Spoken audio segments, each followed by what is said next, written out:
All right, now call to order the February 4th, 2026 North Carolina Local Government Commission meeting. I will hand it over to Denise Cannon. All right, thank you so much. First order of business, as always, I'd like to ask Attorney Cindy Aiken to call the roll and describe the meeting procedures and any housekeeping items. Cindy. Thank you. Good afternoon, everyone. Starting roll call with Secretary Marshall. Here. In person today, thank you. And Auditor Bolick Here. is here virtually. Secretary Wooten. Here. In the room. Let's see, is Mr. Brown? Skip. Mr. Brown was on and having some audio issues, so he's logged out. And let's come back to him. Okay, is Ms. Hoffman joining? Yeah, but for some reason, my camera is not being accessed. I don't understand why. Okay, we hear you. Thank you. Participating virtually. And Mr. Hughes, Here. so virtual, and Ms. Commissioner Johnson, present in the room. Mr. Stiff, Here. also in the room, and Treasurer Briner. Here. Okay, and we got Mr. Brown back? Not yet. Not yet. Okay, well, we do have a quorum. Staff members present are LGC Secretary Denise Canada, Director of Debt Management, Jennifer Wimmer, and Kendra Boyle, Director of Fiscal Management. And MJ and Lindy are helping us with our audio visual. And there's Mr. Brown. Test your mic. Oop, just turned it off. Yes, ma'am. Thank you. He is here virtually also. Everyone's here. Nice. The meeting is being recorded and will be made available to the public pursuant to the Department of State Treasurer Recording of Public Meetings Policy. We'll ask everyone to please identify yourself when you're speaking. If you are participating virtually, please mute yourself if you are not speaking. Let's see, our agenda is posted at the website for the LGC website at www.nctreasurer.gov. If we have changes to the agenda, it will be announced during the meeting. We will take all votes by roll call, and without objection, members, your motions and seconds will be considered as a yes vote unless you want to change your mind and indicate otherwise. For those of you in the room, thank you for coming, and the microphones are pretty sensitive, so if you need to have a conversation, please use the lobby. Thank you very much, and I'll turn it back to our secretary. Thanks. Please join me in the Pledge of Allegiance and the salute to the flag of North Carolina. I pledge allegiance to the flag of the United States of America and to the republic for which it stands, one nation, under God, indivisible, with liberty and justice for all. I salute the flag of North Carolina and pledge to the old North State love, loyalty, and faith.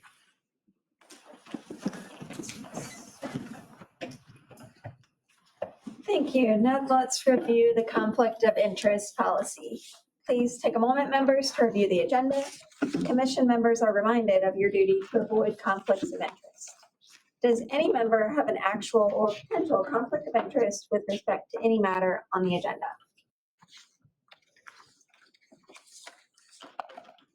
Hearing none, I think we're going to call that no conflicts.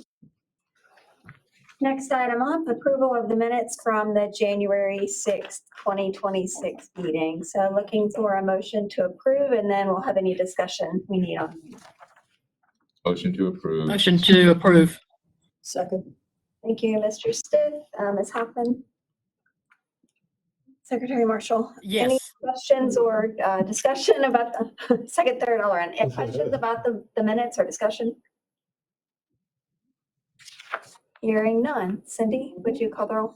All right, January minutes, I hear Stiff, Hoffman, and a close third. Secretary Marshall? Aye. Thank you. Auditor Bolick? Aye. Secretary Wooten? Aye. Mr. Brown? Aye. Thank you. Mr. Hughes?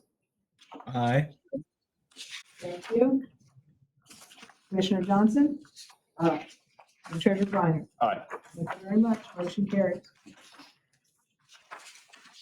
All right, thank you. Turning to attachment A, the consent agenda. are the items in your packet, Carolina Beach, all the way down through the Wake Forest Baptist Obligated Group. Know that a few of these units have folks either here in person or on the line, so thank you to the units that are here. Motion to approve. Thank you so much. Second. Commissioner Johnson, Stitt. Any questions about any of the items on the consent agenda? Secretary Marshall. Yes, and it's not on your list of alphabet things. Wait a minute, I just had my hand on it. What is a WIF? Local approval for, that I'm talking about the miscellaneous action replay. I couldn't figure out what a WIF was. So this is Jennifer Wimmer. A WIF is DEQ's or Department of Environmental Quality's designation for the type of loan. One of them is water infrastructure, and then the other one is the whichever state revolving fund. So it is their classification, and it also helps us track which loans they're talking. Okay, I looked on the glossary list and that's very helpful, but, Our glossary is our terms. WIF is Department of Environmental Quality. okay, I got it. But it's also a good reminder to us, Yes. to make sure that when anyone else uses an acronym, that we don't expect you to just guess what it stands for. That's right. Members, any other questions about the items on the consent agenda? Items from Carolina Beach down to the Wake Forest Baptist. Mr. Stitt. Brief on A12 Caledonia, that is the transfer fee for that, I'm sorry. that is the transfer fee for that. Yes, It is. the volunteer fire department annexation payment, yes. Those are usually very small, Okay. depending on the territory that they are protecting. So, yeah, but it is a required approval in statute. So that's why it's coming to you for $191. Okay. We're in the weeds. Thank you. We don't pay attention, no one will. Indeed. No decimal points.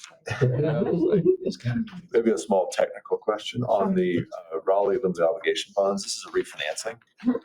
And does this change the schedule of repayment, or why do we actually have to approve it? Why isn't it automatically approved per prior policy? Because it's coming with another transaction. Okay. We just grouped them all together. So Okay, all right, thank you. Members online or any other members, questions about any of these projects you're being asked to approve? All right, hearing none. Cindy, would you please call the roll? All right, consent agenda was Carolina Beach through the 4 miscellaneous items, ending with the Wake Forest Baptist Obligated Group. Johnson Stitt, the auditors on the move. Secretary Marshall. Oh, sorry, Secretary Marshall? Aye. Auditor Bullock, can you hear us? Aye. Thank you. Aye. Secretary Woo? Thank you. Mr. Brown? Aye. Thank you. Ms. Hoffman? Aye. Mr. Hughes? Aye. And Treasurer Briner? Aye. Motion carries unanimous. Thank you so much. Also on the consent agenda, a non-action item that we want to bring to your attention and describe to you, and non-action, no vote is needed. I'll turn this one over to Jennifer to describe the Duplin County item. this is a standalone refunding, as the treasurer mentioned, that does not need approval because of the resolution, but we are still going to inform the commission of these as they occur. Duplin County has refunded a toggle series of 2016 bonds, cost of school projects, limited obligation bonds. So after the fact, because they have already issued this, they have a refunded percentage savings of 5.28% with a net present value savings of 1.1 million. Nice. Thank you. Moving to attachment B, designation of distressed units. Members who've heard about the viable utilities reserve a few months in a row now, or at least a couple of the past several months. we have asked you to designate units as distressed and the requirements under statute working with the Department of Environmental Quality. Thank you to the DEQ folks who I know are on the line in case members have questions because they are really our experts and BUR, but we'll attempt to answer your questions as well. I'm going to turn it over to Cindy to explain the resolution that you are being asked to consider. I think all the members were present or on board when in November, we had a similar resolution. This one is almost the same with one small difference. So I repurposed my November briefing for you, did not update it. So I apologize to Mr. Hughes, caught the fact that it mentioned there were 4 units up for consideration. Actually, I could say it was just a test, to see if you were paying attention. But it is 5 this time. So it is, as we recall, there were several methods for the State Water Infrastructure Authority, or SWIA, and the LGC to identify and designate a unit of government with a water or sewer, or both system as being in distress according to the statute. And the identification criteria were numbered 1 through 4. So today's resolution is for just number 3, the scoring that is handled by DEQ. If the unit scores a 9, they are up for consideration as distressed after 2 years in a row of that score, with the provision that after the first time, a unit may come forward and say, we would like you to please designate us as distressed. And we have, I think, Vic D'Amato and Kristen Downs from DEQ with us if you have any questions about that, because I don't have answers as to what would make maybe the unit say, please make us distressed. So the resolution recites that SWIA took this up at their December 10th meeting, and it was, as we note there, Anson County, Town of Bridgeton, Town of Red Springs, Town of Stedman, and Town of Walnut Cove, all scoring at least a 9, and all had both kinds of systems except for Bridgeton, which just had the wastewater system. But they were all designated by vote at SWIA as distressed, and now comes to the LGC for the reciprocal complementary vote to designate as distressed. So that's the legal part of it, and then the process or the particulars ask away. We've added Ms. Downs and Mr. D'Amato on screens. If you're wondering who our new members are, these are our guests. Thanks for being here. Thanks, Kristen. Members, any questions about the DOR process or the resolution to designate these units as distressed? It's not asking for a motion on the DOR resolution. I move approval. Second. Right, Mr. Wooten, Mr. Stitt. Hearing no discussion. Cindy, would you call the roll, please? All right. So the 5 units to be designated as D3s, distressed. Motion Wooten and second Stitt. Secretary Marshall. Aye. Auditor Bolick. Aye. Mr. Brown. Aye. Thank you. Ms. Hoffman.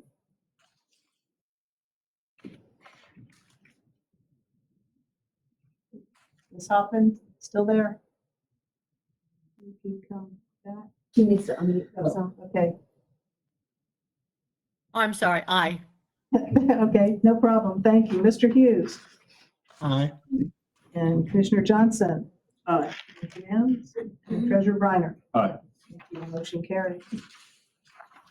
All right, Cindy, thank you so much. I'm not sure we've set a record for the fastest meeting. I think we're pretty close. I have a few announcements and updates, but I'll try to keep them short so I don't break any streak we have going on. The first is, members, I wanted to give you a brief update on the town of Speed, which we have kept you updated on a few different times. You'll recall that you granted the town's appeal on the sales tax withholding, primarily because the town had passed a resolution of intent to dissolve, looking at dissolving by June 30th, 2026. I've been in close contact with the League of Municipalities, who is guiding the town through that process. So thank you very much to the League. And I wanted to let you know that things are on track. So after they pass the resolution of intent to dissolve, which I mentioned to you previously, the next step, as laid out in statute, was a required impact statement for the board to produce, which they did produce and publicize. Then we're still waiting to get a copy of that, but that should be coming to us as information. It's not required to, but we have requested it. The town has held one of the first two required public hearings. I believe the second one might be happening this week. The next step after the two public hearings is for the town, and with partnership with the league, to develop what's called a plan of action in statute, basically the details of how the dissolution is going to work, what's going to happen to the assets, what's going to happen to the liabilities. That plan must come to you for your approval before the town can dissolve. So the league and I have discussed that possibly coming in March or April. I think it's going to much more likely to be April. So wanted to let you know where that is, try to answer any questions if I can, but also more likely get information from the town to bring back to you. That's a bit of a status update, no action needed from you on that. Second update I have for you is that immediately after I emailed you to say, we don't change meeting dates regularly, you should not expect this to be a trend, then you may know that the Council of State meeting that was supposed to be out of town yesterday, in fact, was held in Raleigh. And next month's Council of State meeting will be out of town, which means we will need to move the date for next month's LGC meeting so that, again, we can have a quorum and members. MJ will be reaching out to you and your assistants to check your calendars, but wanted to explain why I'm turning back on what I just immediately told you. So we'll reach out probably later this week to reset the date for March. In April, as I've already mentioned to you, the Council of State is out of town on your usual meeting dates. We'll move the April meeting as well. And then that should be it for the year in terms of rescheduling meetings. Yeah, I was gonna say, I wouldn't go out there. Both of them said. Well, we'll say there are two other dates that the Council of State is out of town, but they don't conflict with our meeting. Ah. Let's keep it that way. The LGC out on the road. Certainly something we can consider. Is there any other business, any other questions from members? And if not, looking for a motion to adjourn. So moved. Second. Mr. Auditor, Mr. Stiff, I think we can do this by voice vote. All in favor? Aye. All right. All right, meeting is adjourned. Thank you.